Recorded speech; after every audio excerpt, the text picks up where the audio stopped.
আমার সাথে একজন তিনি উমরায় গেলেন, তারপর তিনি হজ করবেন। তো নিয়ম হচ্ছে, সুন্নাহ দেখেন, সুন্নাহ কত সব সূক্ষ্ম জিনিস। নিয়ম হচ্ছে কেউ যদি কোনো হজ করতে যায়, যদি হজ এবং উমরার মাঝখানে বেশি দিন বাকি না থাকে, তিনি মাথা কামাবেন না উমরাতে, মাথার চুল ছোট করবেন তিনি, যাতে করে হজের সময় মাথাটা কামাতে পারে। এটা হচ্ছে নিয়ম। অর্থাৎ হজ এবং উমরার মাঝে বেশি দিন পার্থক্য না থাকলে, চুল গজানোর সুযোগ না থাকলে, প্রথমে তিনি মাথার চুল ছোট করবেন উমরাতে, তারপরে হজের মাঝে মাথা কামাবেন। এটা হচ্ছে সুন্নাহ। আমি একজনকে এটা বুঝালাম, তিনি এটা বুঝলেন না।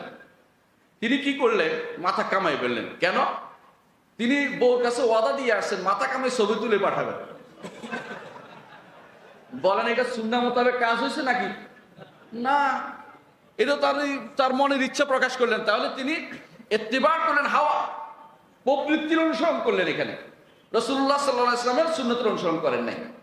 তিনি সেই সুন্নতে সওয়াব পাবেন না। কারণ সাহাবায়ে কেরাম রাদিয়াল্লাহু আলাইহিম আজমাইন যখন তারা মক্কায় আসলেন, রাসূল বললেন যে সবাই উমরা করে গেল, সবাই হালাল হয়ে যাও। সবাই হালাল হয়ে গেছে, কেউ মাথা কামায় নেই, মাথা চুল ছোট করছে। কারণ কয়দিন পরে, 2-4 দিন পরে তাদের আবার হজের ইহরাম বাঁধতে হবে। এই জন্য সুন্নতটা এখান থেকে শিখতে হবে, পদাঙ্ক অনুসরণ করা।